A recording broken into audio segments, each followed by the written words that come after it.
Yeah, fine. Please do. Yeah. Okay.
Hi, can somebody confirm if you are able to see the presentation?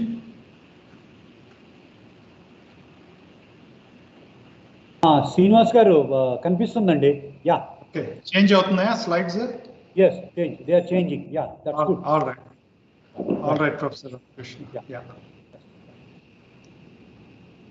So I'm ready. You can tell me whenever you want me to go. I can wait as long as you want. No problem.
Yeah, good afternoon, ladies and gentlemen, for joining us for this web series lecture by Dr.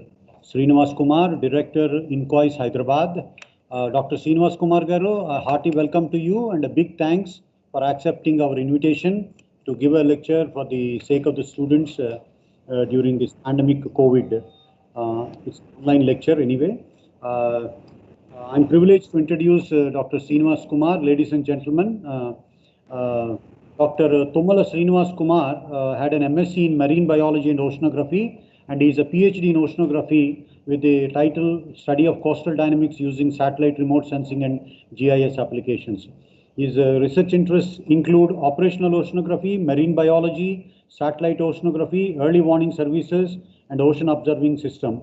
He is right now serving the Ministry of Earth Sciences in the capacity of the Director, Indian National Center for Ocean Information Services, and he is a head UNESCO's Intergovernmental Coordination Group on Indian Ocean Tsunami Warning and Mitigation System, and he is in the rank of a scientist F.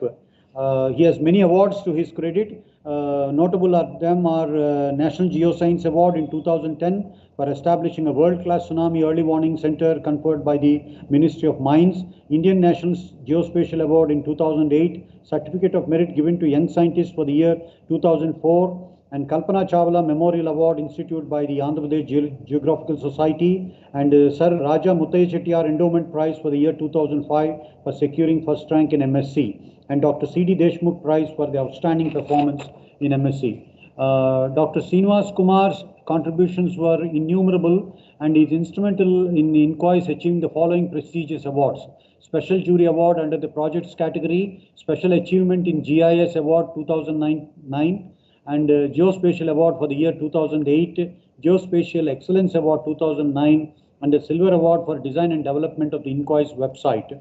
And he has many honorary positions. He is a member of the Indian Society of Remote Sensing. He is a member of the International Ocean Color Coordination Group. He is a co-chair, Working Group 1, Technical Commission 8th of International Society of Photogrammetry and Remote Sensing. And he is a member, Working Group 5, the Intergovernmental Coordination Group on the Indian Ocean Tsunami Warning and Mitigation System. I think with these few words, I once again welcome Dr. T. Srinivas Kumar to render his lecture on tsunamis and early warning system. Thank you very much, Professor Ramakrishna Garu, and thank you also for that elaborate introduction. Let me confess that most of those awards are basically a joint work of several colleagues at INCOIS, and then it's a great recognition for the contributions of INCOIS in tsunami early warning systems.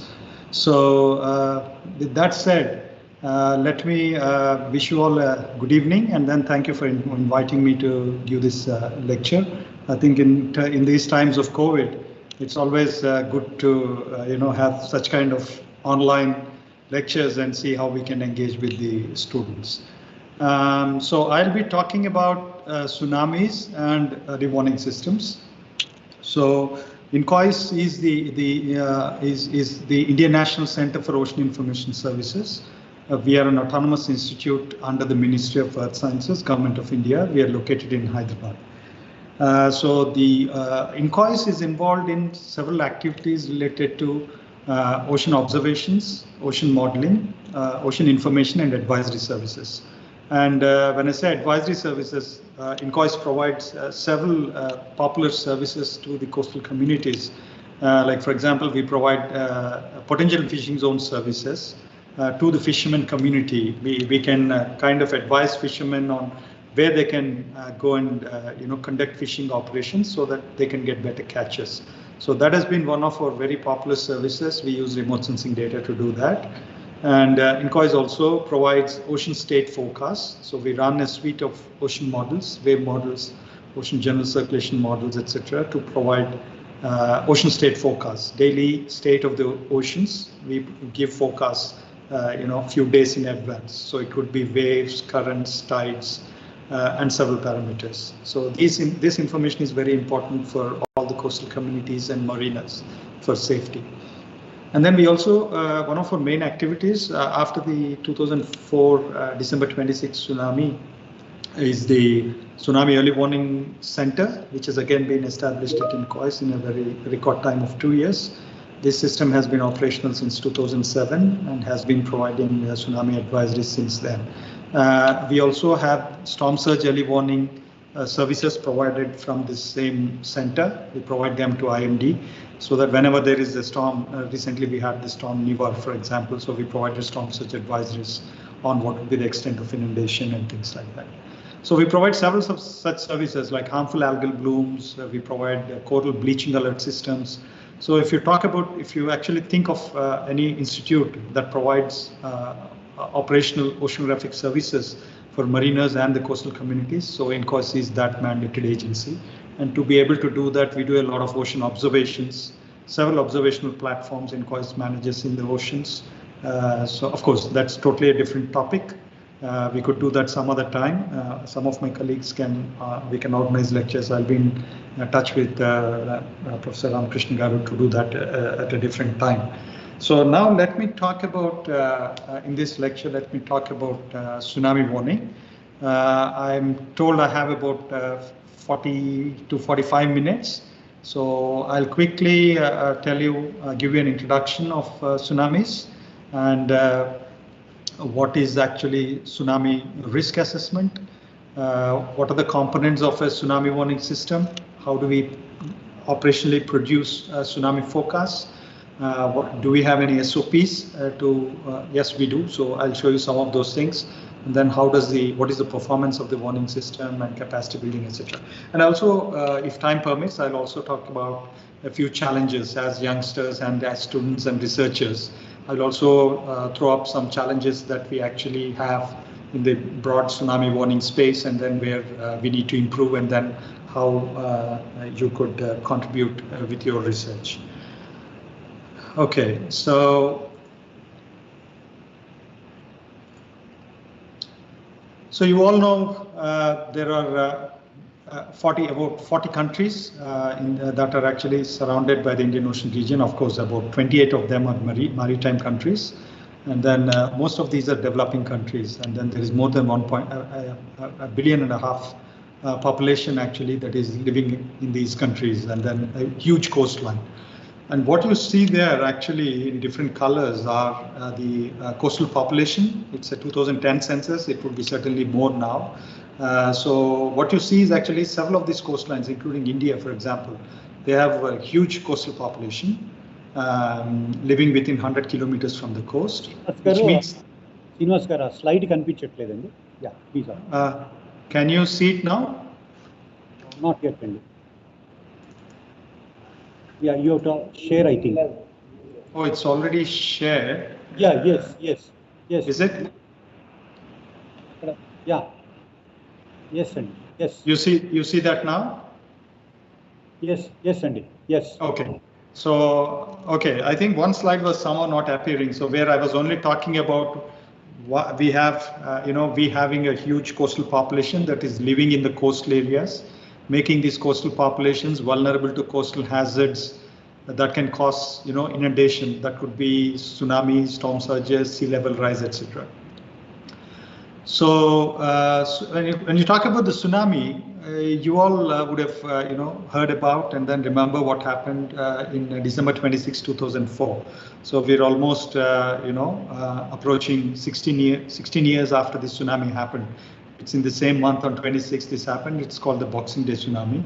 It was the worst tsunami in recorded history anywhere in the world. It actually was caused by a 9.1 magnitude earthquake.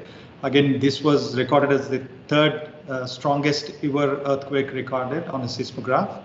And then the earthquake itself lasted for 10 minutes. If any of you would have felt an earthquake, generally you feel the ground shaking, but it's in a few seconds, to a few minutes. But this earthquake was so large that the earthquake itself, the rupture itself, lasted for 10 minutes. It caused a huge tsunami. About 230,000 people died due to the earthquake and tsunami. And then the tsunami hit 14 countries, including India. Just in India, there were about 10,500 deaths, and then about 5,000 people still reported as missing.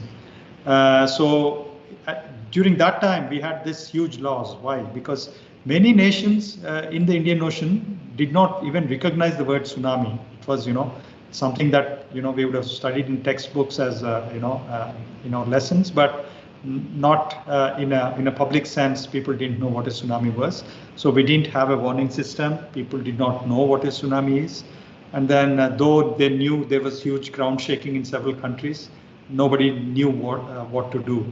That means that we ignored the natural signs. So that was what caused huge casualties due to this tsunami. So what is a tsunami? So tsunami is actually a series of long period waves. They are created by an abrupt disturbance that displaces a large amount of water. So generally these are undersea. It could be due to several reasons. It could be due to earthquakes. You see that 72% of the global tsunamis so far, they have been caused due to earthquakes, large undersea earthquakes. And about 10% of them have been caused due to landslides. These landslides could be, sub-aerial landslides, or they could be submarine landslides that are triggered by an earthquake. So these are secondary sources. About 10% were caused due to that sources. About 5% were due to volcanic eruptions. 1881, there was a huge eruption of the Krakatau volcano near Indonesia, which produced an ocean-wide tsunami. Even recently in 18 December, there was a small volcanic eruption in Krakatau, Anak Krakatau, which caused a tsunami. So, but this is very less actually. You see that there are about 5% of tsunamis. And then there could be atmospheric reasons that could be meteor tsunamis that are generated, but they're very less number, about 2%. And then about 11 unknown sources. It could be any of these or none of these, but there are some unknown sources of huge water, tsunami-like waves inundating the coastal areas. So these are the major causes of a tsunami. So henceforth, what we'll be talking about mostly, I will limit myself to earthquake-generated tsunamis, which are the maximum, like I said, more than 75% are due to earthquakes. So you are all in Vizag actually. So of course, you've been to the beach. You see, the daily waves in the beach. How are these tsunamis different from the daily beach waves? So tsunamis have a very long wavelength that could be several hundreds of kilometers. And then they have wave periods of about a few minutes, tens of minutes, for example, 20 minutes to about an hour. Whereas if you see the beach waves, they are very high frequency as compared to tsunamis. And then the water movement, the wave movement, for example, in the wind waves, it is actually it is mostly on the surface. Of course, in tsunamis, it actually causes the movement of the whole water column. And then tsunamis can travel very long distances, losing very less energy. And if you look at the speed of tsunami waves, they, broadly, if you can remember that they travel at the speed of a jet. Of course, the speed itself is dependent on the depth of the ocean. So the deeper the ocean, the faster the tsunami wave is. So on an average, it travels at speeds of about 500 to 1,000 kilometers an hour in the deep ocean. But as it comes to the shore and then as it starts feeling the bottom, the wavelength reduces, the tsunami height increases, and then the speed decreases. It travels at about 30 to 40 kilometers an hour as it reaches the shore. And height, of course, it's very, very, less in the deep ocean. Deep ocean tsunami wave heights are less than a meter. You would have seen a lot of pictures of tsunami waves falling onto the beach and then inundating buildings. All that is actually in the deep ocean. If you were to be on a ship in the deep ocean, you would not even notice that a big tsunami has passed under you. It is actually very, less than a meter. But then as it comes to the coast, it actually grows to tens of meters, and then it causes a lot of damage. Like I said before, it's a series of waves, tsunami. So these are some satellite pictures that depict a tsunami. So what you're seeing is a different wave, the crest and trough. And then, so what you're seeing here is actually, when actually it's the normal condition, so the water is right on the beach. And then what you're seeing next is actually a drawdown. This was before a tsunami. This is a December 26, 2004 tsunami. And then you see actually there's a huge drawdown of water. You would actually see a lot of beach exposed.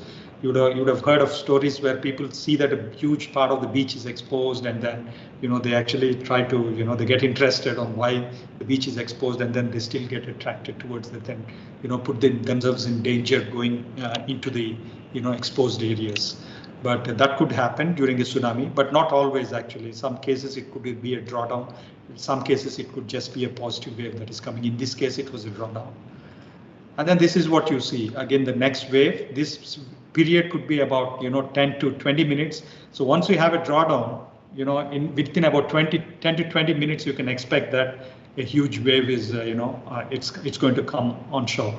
So you see there's a huge inundation. The land, it crossed the beach shoreline, and then it is actually, you see the water inundating the houses. And then this is again the normal. I mean, it's going back now. It's actually going back. The inundation is receding, and then again you see, it has receded more than you have seen in the first instance, the first wave here. So it has gone back, and then you see again a huge oncoming wave. Because sometimes you can see from here that in case of a tsunami, the first positive wave may not be the highest tsunami wave. So this is something you should also remember. The highest wave could be the second wave or the third wave. So here in this case, you see that the third wave is actually the largest wave, and then it has inundated a lot more distance inland. And then you see this receding water and the oncoming water creating these high current kind of structures. So this is just for you to get an illustration of how it would actually look, a tsunami wave. Of course, that's from the some of the satellite data sets. So tsunamigenic earthquakes, like I told you that several earthquakes can trigger tsunamis. But again, we need to remember that not all earthquakes trigger tsunamis. They have to be undersea earthquakes, number one. And the second thing is actually, statistically speaking, based on statistical information that we have from several events, so the magnitude has to be at least about 6.5 to be able to even generate a local tsunami. That is a kind of 6.5 magnitude earthquake can trigger a reasonable amount of water column and trigger at least a local tsunami, or at least strong coastal waves and in the beaches. So that's actually something we need to be aware of. At least 6.5. That's the a technical threshold. Anything above that could be dangerous. It could trigger a tsunami. But then again, even anything above that, not all earthquakes trigger tsunamis. Only earthquakes that can actually cause a vertical uplift of the seafloor, vertical displacement of the seafloor, can trigger they are efficient tsunami triggers, such earthquakes. Because there are several earthquakes, I'm sure you would have studied, they're actually cause a lateral movement of the plates. They're called actually strike-slip faults. Such strike-slip faults are not efficient generators of earthquakes. It could be an 8 magnitude, but if it's strike-slip, it may not trigger a big tsunami.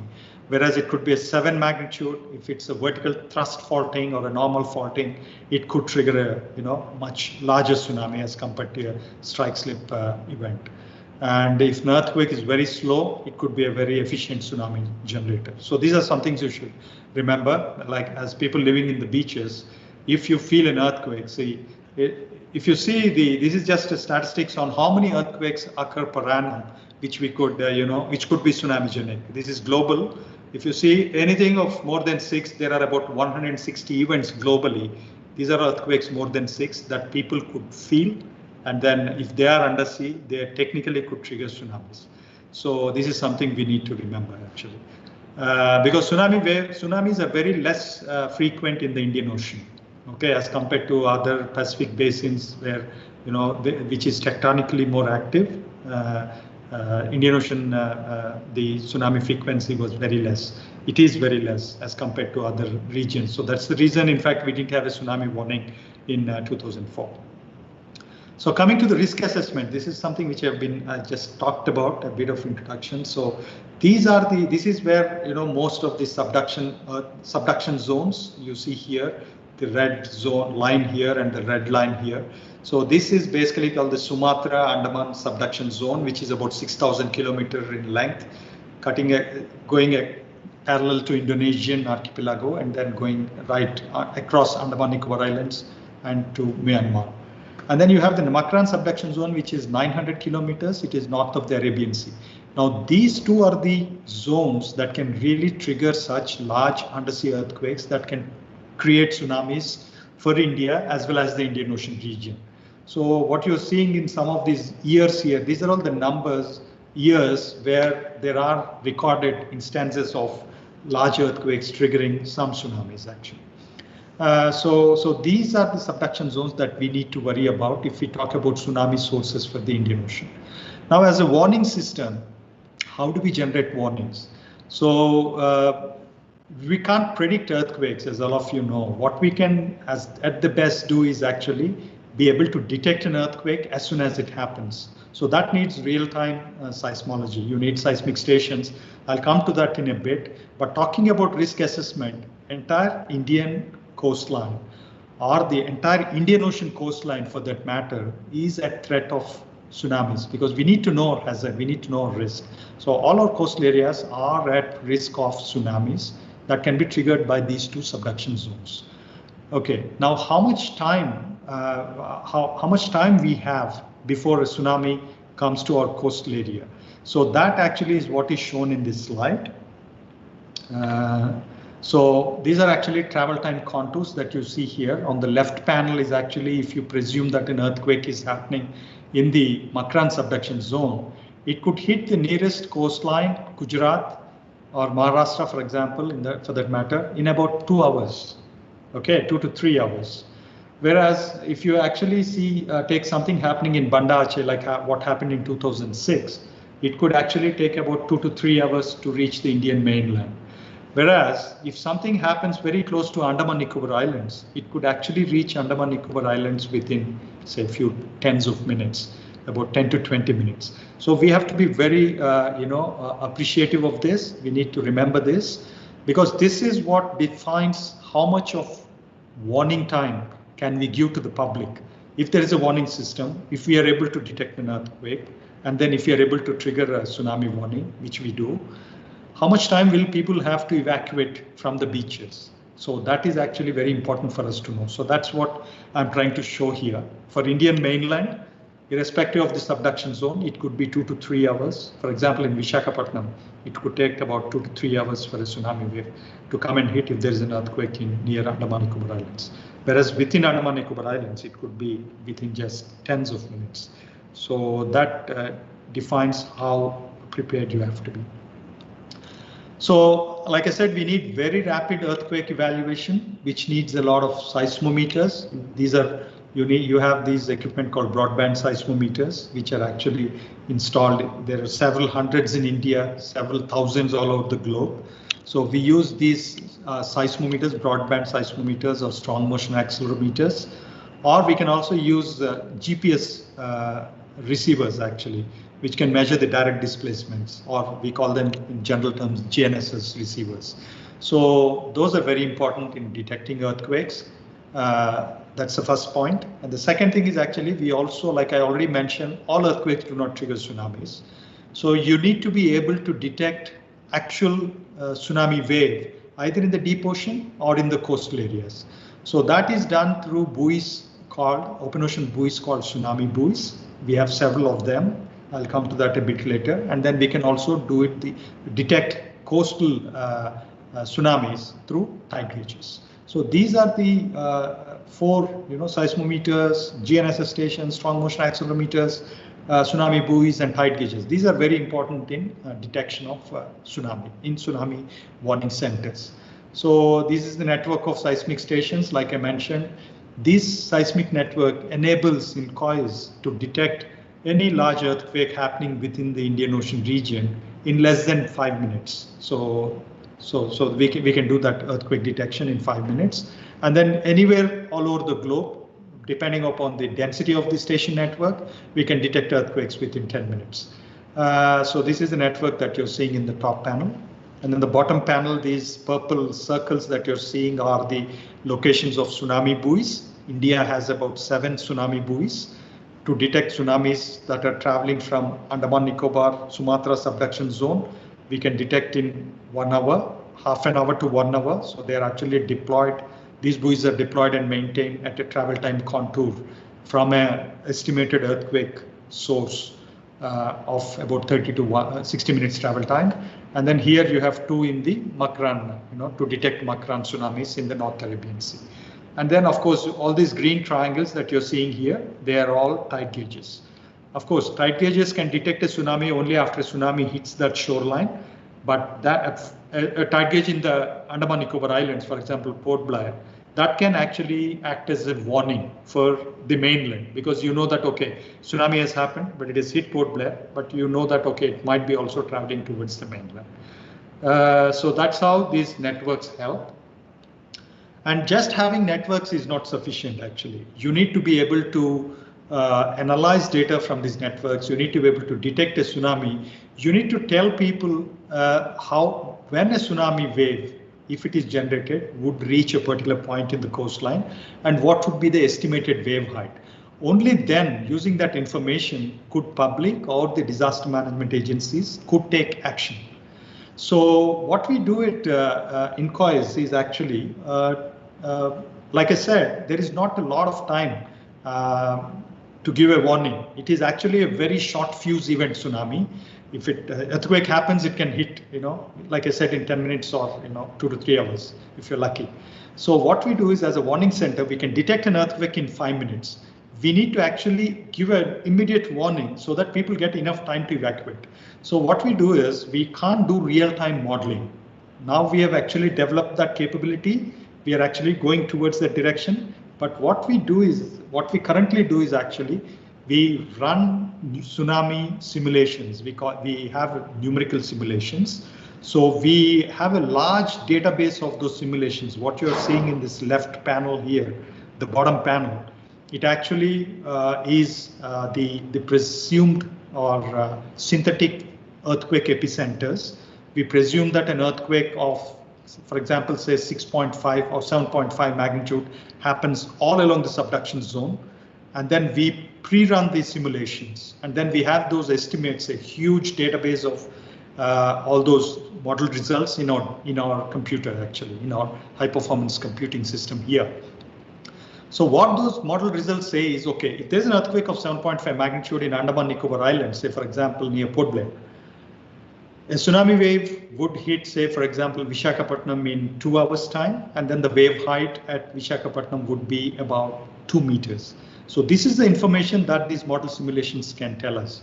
And we use that simulations, we use those pre-computed model results to immediately generate a tsunami warning and then provide it to all the coastal disaster management officials, the national agencies, the local agencies, state agencies, etc.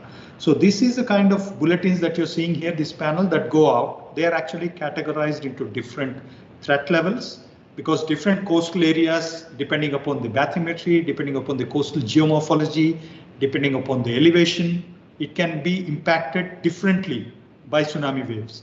At some places it could be a 2-meter wave, at some places it could be half-a meter wave. So we actually can categorize the coastal area into different threat levels. We could say if it's red means it could be a wave height of more than 2 meters. If it's in orange, it is a wave height of between 0.5 to 2 meter. If it's in yellow, it is between 20 centimeters and 50 centimeters. And if it's green, you don't need to be worried about. So we provide such information to the public. And each of that different warning level, threat level, actually is categorized with a different public response. See, finally, public need to know if you get a warning and then it says red, what are they supposed to do? Because it's a very short fuse event, as I told you. People, if they get this information on their mobile phone, they should understand what to do, where to go. So that information is provided in this SOP. So we have a detailed SOP that you're seeing here. We don't need to get into the details. It's only for you to know that we have a procedure that we follow. It's an agreed procedure with the disaster management agencies, both central and the state level disaster management agencies. And then there is a public response actually that is attached to different threat levels. Either it says that, okay, evacuate and then move to high ground, or just stay clear of the beaches, stay clear of the waters, coastal waters, there could be strong currents, or, it's green, just go about with your business. So these are the different kinds of information that is actually available. And then we have different ways of providing this information to coastal disaster managers through SMS, email, fax, mobile applications, etc., etc. So that's what it is. So just to sum up, so we have a detection system, which comprises of seismic, GNSS, tsunami buoy, tide gauge networks. We need to get this data in real time, which you very much appreciate by now because we have very less time. All the data comes to the warning center. We have a huge database of tsunami simulations for which we need, again, the coastal bathymetry and topography data. That is what we use as the base to set up our model simulations. And then we can actually get this information on wave heights and travel times. Okay. And then we also do a lot of capacity building, research and development. Like I already mentioned, people should understand what to do. Disaster management agencies should understand what to do, how to understand these warnings, what response action they need to take, etc., etc. So all that is part of the warning center, and it is of course a multi-institutional project which has been operating since 2007. And how do we perform? So how do you actually judge the performance of the warning system? So there are several key performance indicators which are established by global expert groups that we need to meet. So for example, if an earthquake happens, are you able to detect all 100% of the earthquakes in less than 10 minutes? So then only you are able to, you can actually, that you have to meet the specific indicator to make sure that you're able to detect that earthquake and then generate a warning. So that is, and then there is also a key performance indicator which says that, okay, how accurate is your earthquake detection? If the earthquake is say 8 magnitude, in the first instance, whether have you been able to detect it as an earthquake 8 magnitude, or did you detect it as a 7 and underestimate? So all these things are technically possible. So all those things are assessed. And then our performance estimates are calculated by an international core peer group actually. So we pretty much meet those performance indicators very well, as you can see from there actually. So we do a lot of drills, we do a lot of workshops for the SOPs. We actually organize Tsunami Awareness Day because capacity building is very important. It is not it's not that once you have a very good technical component of the warning system, you have all these sensors, etc. You have good communication, you're able to generate a warning. That's not the end of the story. That's only half of it actually. That technical component should actually go hand in hand with a very strong social component of the warning system. So a warning system is actually a combination of a technical and the social aspects. So social aspects means that how people are able to react or assimilate this warning and then respond to the warning. So for that we need actually to do a lot of capacity building and awareness, which we actually do. We actually create flyers, conduct workshops, and do training programs, etc. So yeah, so this is a picture of the warning center on the top bottom left corner. It actually operates 24/7 in shifts. We have experts sitting there and then monitoring the events. Sorry. So we also are India, for example, we are identified as a regional tsunami service provider for the entire Indian Ocean. It is not that we provide only warnings for India. We also do it for the entire Indian Ocean region. The capabilities of this center national system has been recognized by the Intergovernmental Oceanography Commission of the UNESCO. So this is the body which actually provides a framework called the Intergovernmental Coordination Group for the Indian Ocean Tsunami Warning and Mitigation System. So India is one of the tsunami service providers under this framework, providing advisories to about 28 Indian Ocean rim countries. What you're seeing here. So these are all the countries which actually receive tsunami warnings from India, as well as from 2 other centers in the Indian Ocean region, India and Indonesia and Australia. So that's a good recognition that we have. Okay, so 2004, big tsunami, 2007, we have established this warning center. It has been functioning very well, so till date. So is that the end of the story? I'm afraid not. Why? Because we have several challenges. Tsunami is not something, we are not working on a linear problem actually here. So it's a very complicated phenomenon. Each event is very different. Each earthquake is very unique. Each tsunami is very unique. So our center is actually currently capable of handling like 75% of the earthquake-generated tsunamis based on our seismic networks, etc. So how effective, how different events have been throwing different challenges at the global tsunami research community. I would like to actually show you a few examples and then also tell you how we are actually trying to, how research is underway to actually address some of these issues. You might actually have heard about 2011, 11th March, there was a huge tsunami in Japan. This earthquake was actually 9 magnitude. It actually took about 16,000 lives in Japan. And Japan is one country which is actually known to have one of the best warning systems. In addition to great, social component of the warning system. The coastal communities are well aware. They know what to do, where to go if a tsunami warning is issued. So in spite of that, about 16,000 people are estimated to have died due to this tsunami. So what happened actually? So this was a huge tsunami, a 9 magnitude earthquake, and then the sensors that the broadband seismometers that are actually very close to the earthquake location, they actually go out of scale for very large events. You need different kinds of sensors like strong motion accelerometers, etc., to actually measure, ground velocities due to such huge events. In this case, the initial, so that led to underestimation of the magnitude.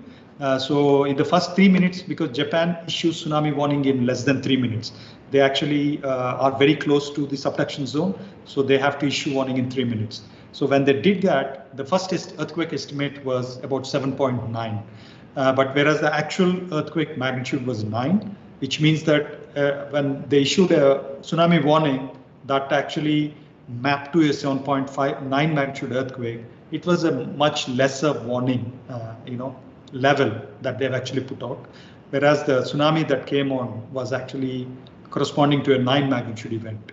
So that's what caused a lot of deaths. So about 54 minutes after the event, the earthquake was updated to 8.8 magnitude, analyzing data from broadband seismometers that are far away. And then, of course, also a lot of GNSS station data, which in Japan, which actually provided an direct estimate of the vertical displacement. So this actually brought forth to these kind of issues that could be faced by any warning center. So, and after this event, Japanese researchers actually have come up with a technique. They have come up with an operational kind of method to be able to use that could use GNSS, direct displacement, measured by very high frequency, very high dense network of GNSS stations. So India has gone ahead. We have actually installed about 35 GNSS stations, what you're seeing in the right panel, in the Andaman Nicobar Islands, because this is actually very close to subduction zone, and you need to have these GNSS stations very close to subduction zone where you can your vertical displacement or METs are reasonable. In some cases, it could be about about a meter actually, or even more ground displacements very near to the subduction zone. So this network is now active. So we could use this data in actually overcoming this kind of challenges. So these stations are also co-located with strong motion accelerometers, as well as at several locations with broadband seismometers. So that's one challenge. The other one actually is sometimes, like I mentioned, there could be your model simulations, the database of model simulations that you're actually having in your computer, which you use to provide an estimate of the a probable estimate of the wave amplitude after an earthquake event. These simulations, we actually take the worst case. That means when we run a simulation of 7.5 magnitude, we presume that it is actually a thrust faulting, which is a worst case. That means that we presume it is actually causing a vertical displacement, which is leading to a maximum tsunami. So we do that presumption. We have that presumption because in the first 5 minutes of an earthquake, you really don't know what is the kind of faulting. You don't know the mechanism of faulting. You only know the magnitude. It's not the best estimate of magnitude. You know it actually an approximate estimate of the magnitude, and you know the location. So you're trying to make an estimate based on just this information. So when you run the model simulations, we run it with the worst case, which might actually be good if actually the earthquake that happened is a worst case earthquake. But sometimes the earthquake could be it could be a strike slip earthquake. So what happens is, in the first case I showed you, we made a less estimate. The Japanese center, for example, we made a less estimate of earthquake magnitude. We made a less tsunami forecast, but then the wave was high. In this case, this is just the converse. You are estimating that the wave would be big, but then what is actually coming is small. So that's the converse, and then there could be actually, of course, you have to be on the be safe than sorry. That's the kind of approach that all warning systems take. So you evacuate people, and then if there is a smaller wave, people don't get impacted as much, and then they come back. But whereas if you actually estimate a small wave, whereas if a big wave comes, then you lose a lot of lives. So that's how all the warning centers work. So there are methods to actually address this problem, which actually all warning centers are working on. And then also this is another event that I'm actually showing here, is actually an event in Pakistan, which happened in 2013 September, which actually was 200 kilometers inland. And then nobody would expect that this would cause a tsunami. But then this event triggered a submarine landslide. It actually led to formation of a small mud volcano in the background, which did trigger a tsunami, which was not very damaging. It was about 55 centimeter, but it did trigger a tsunami. So what I'm trying to say here is, in the first few minutes of an earthquake, you really do not know what is the nature of the source, what is the mechanism of the source. So that is something you could actually address if you have more number of stations, like GNSS stations or sea level stations. You could actually use techniques to invert the source from real-time sea level data from your tsunami buoys. You can assess what is the height and then try to invert the source. So these are some techniques that actually could be helpful. And of course, you could also do real-time tsunami modeling. For example, in the first 5 minutes, you just know the location magnitude of the earthquake, but there are techniques now available in the first 15 to 20 minutes. You could actually get centroid moment tensors, and then you could actually use that information to run the tsunami model in real time. Now with advanced computing techniques and then advanced computers, high performance computers being available, I mean, these techniques have become more and more common, and then they're actually getting into operational use. So that is something you should also remember. And this is very atypical tsunami. I think I will take 10 more minutes, and then we could go with questions if there are. But this is another challenging case. Recently, this happened in Indonesia. It was in September 2018. This was actually a result of a 7.8 magnitude earthquake. But then what actually took a lot of lives is a tsunami that arrived in 3 minutes. So the earthquake that happened, about 200 kilometers north of where the tsunami happened, this earthquake actually was, was on land, but it triggered a submarine landslide within the Palu Bay. So what you're seeing here is the bay. So an earthquake happened 200 kilometers north, but then what actually created tsunami waves were, secondary submarine landslides within the bay. And then it actually arrived in 3 minutes after the earthquake. So there is no way that any warning could be provided for such events. For example, the Indonesian warning system, they provided a warning for this event in 5 minutes. But the tsunami wave has arrived in certain locations, very near shore locations, within 3 minutes. So what do you do for such events? So again, here the importance of downstream social component of the warning system, that's very important. So where that there are very near source communities, they should be trained to recognize the natural signs of a tsunami. For example, if there is a strong ground shaking, don't wait for any warning, just move to high ground. Strong ground shaking means there is a large earthquake, it's close enough, and then if it's long enough shaking, then you know that it's a large earthquake. Then you should just, presume that there will be a tsunami, and the community should move to high ground. So, and then they should also be aware of the hazard. Like for example, in Visakhapatnam, whether there is there a near source hazard, or for example, say in Andaman Nicobar, is there a near source hazard? So we should, they should have scientific knowledge, and there should be scientific research which actually helps in knowing our hazard and the communicating this hazard to the communities. That is very important. So self-evacuation is very important. Identifying the natural signs is very important for near source areas. And on the right side panel, what you're seeing is actually a tsunami that happened again very recently, December 2018.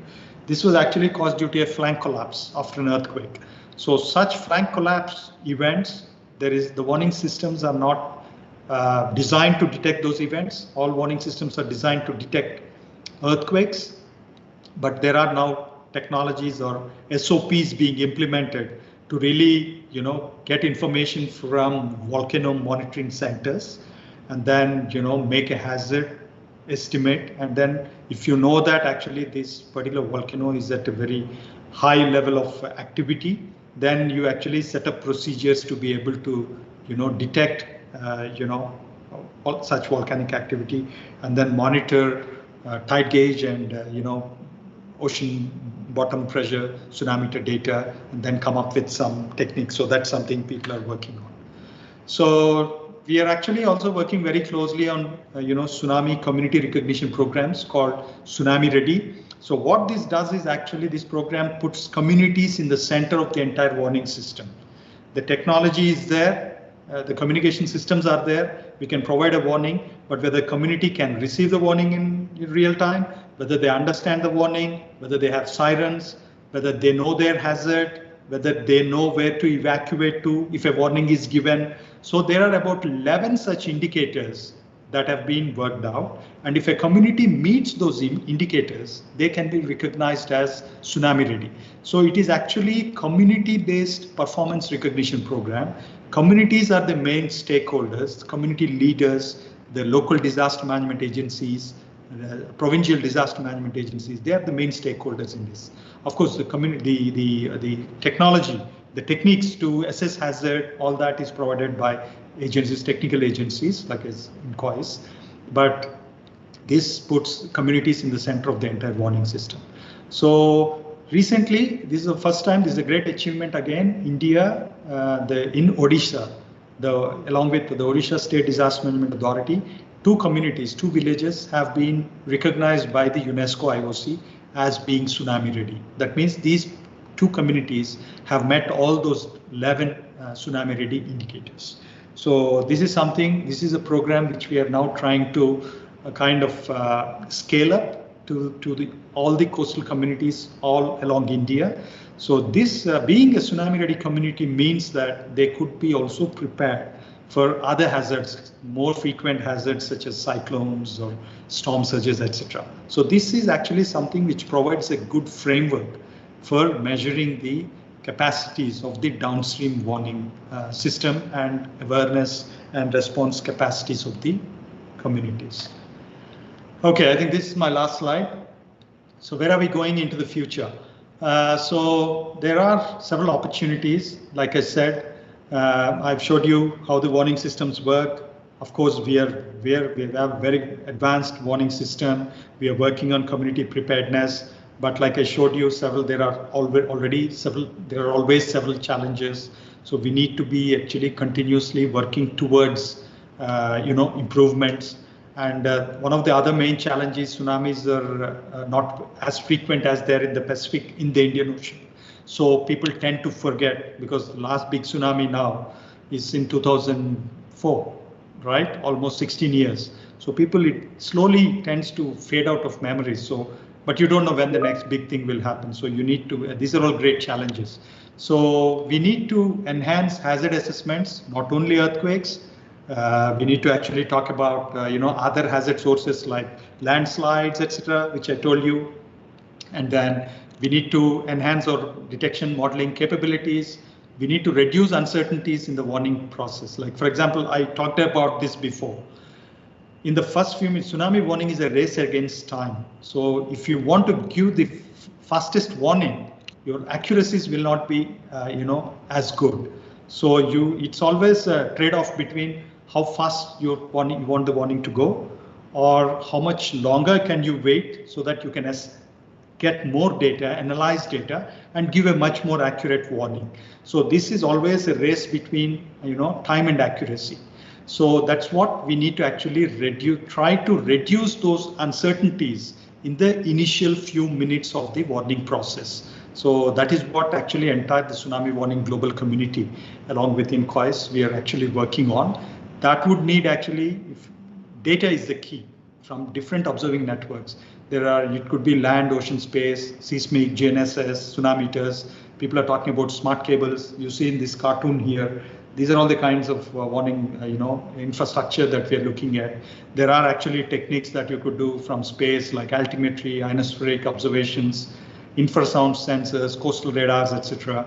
If you need to do an accurate mapping of your coastal inundation, you need to very high resolution bathymetry and topography data. You need high performance computing systems, and you need tsunami prepared communities. So end to end, when we work on this, so we are actually trying to address some of these under a very collaborative national and international framework, which is actually called the UN Decade of Ocean Science for Sustainable Development.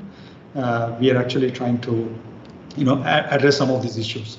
And the bottom here that you see here, this is actually an example of picture from New Zealand.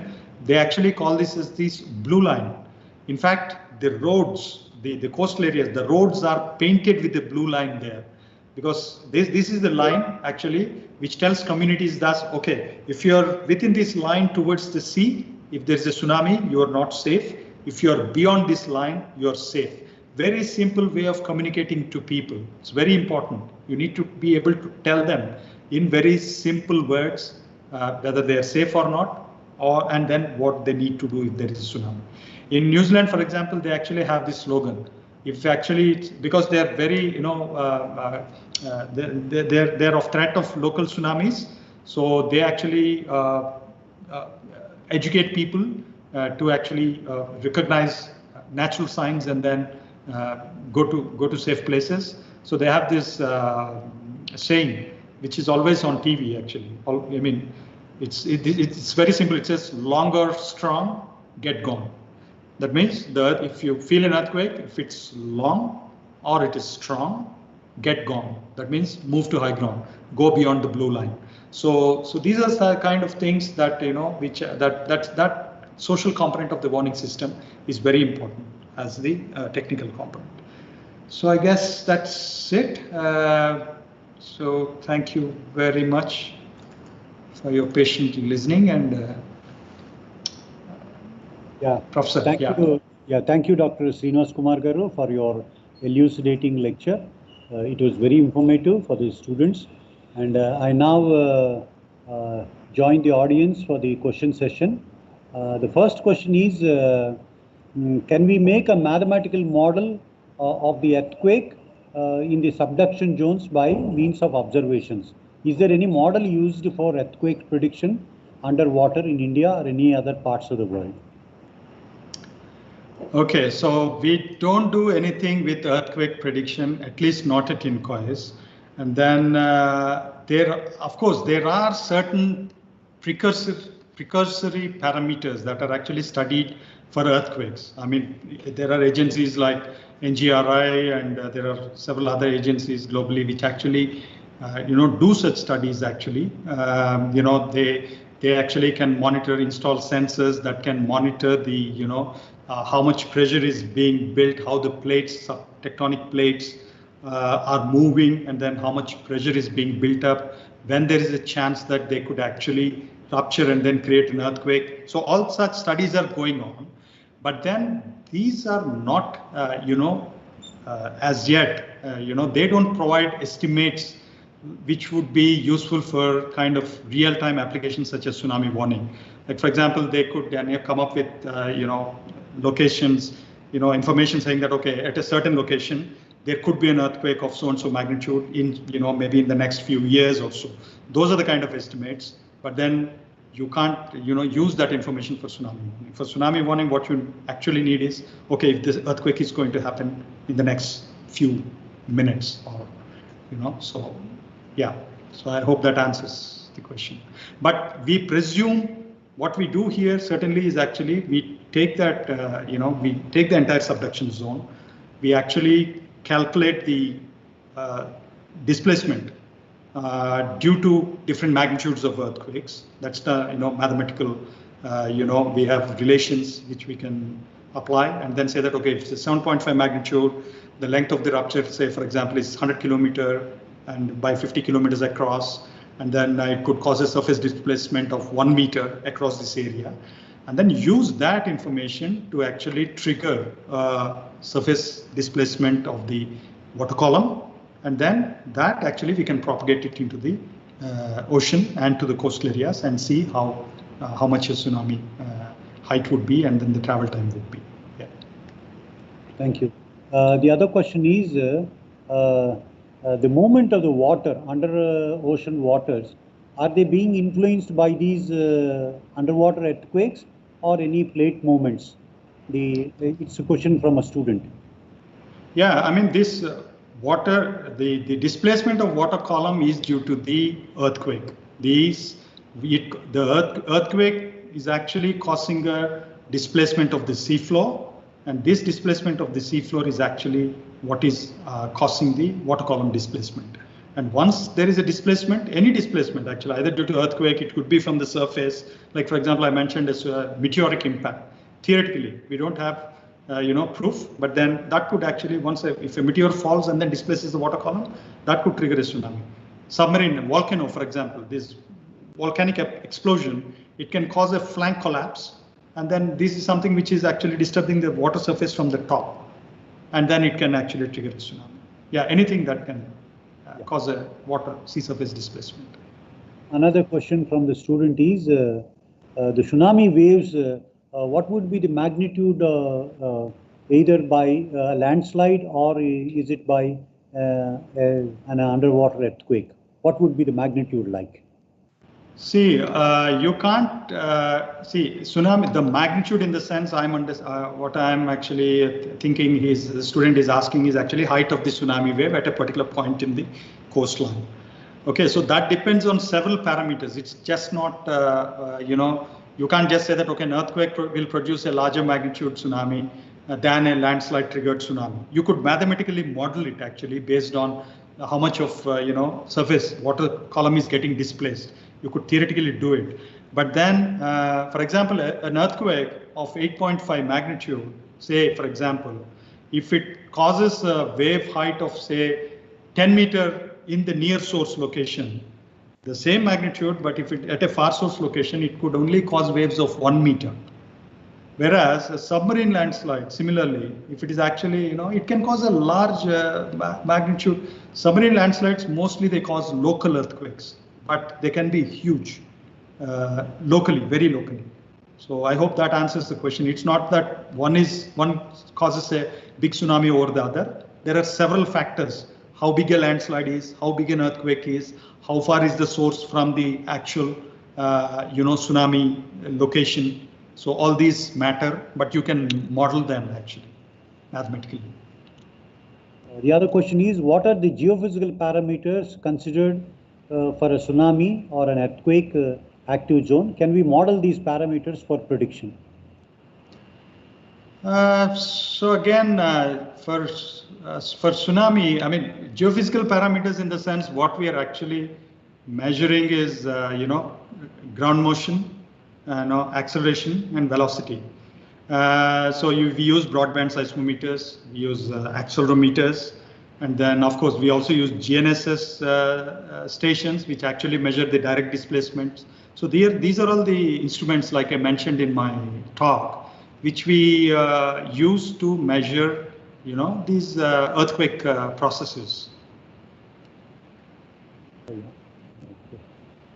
I think there are some other questions. How we assess or estimate within this short span of time, either the tsunami's crest or trough, which one first approaches the near coast region, basing on what mechanism we can estimate that? It is a question from one S. Renuka. Yeah, so that's what you can run the simulation. If you run the simulation, this all depends on what is the geometry of the subduction zone.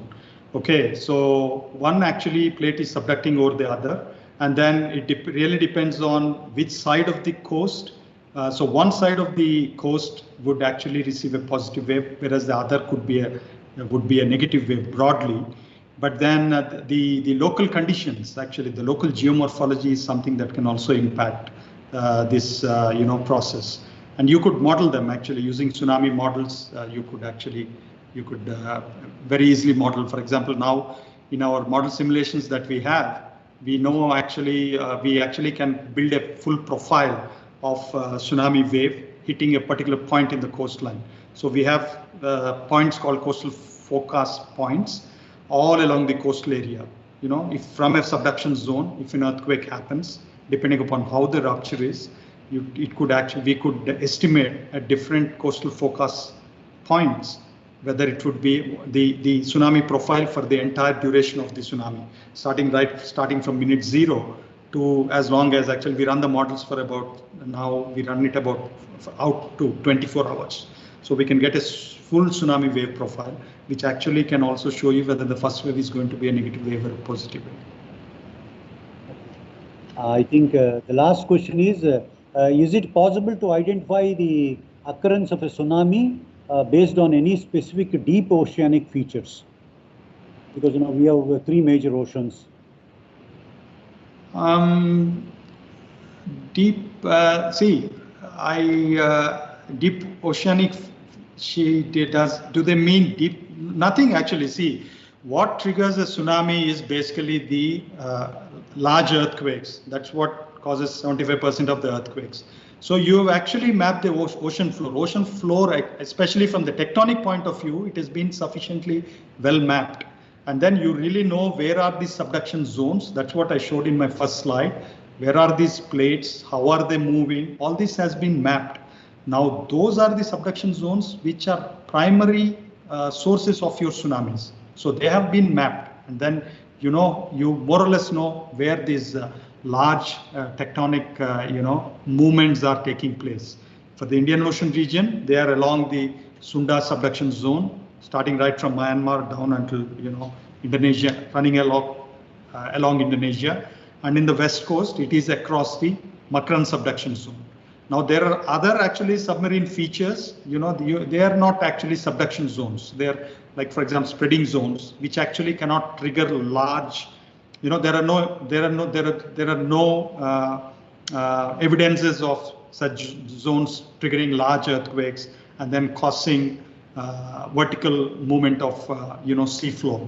Okay, there are earthquakes there, but smaller earthquakes, but then they are not actually thrust and, a normal kind of faultings.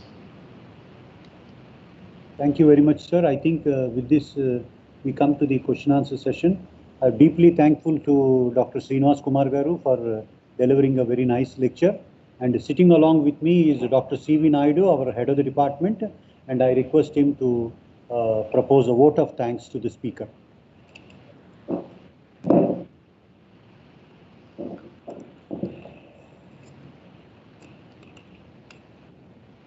Good evening to all.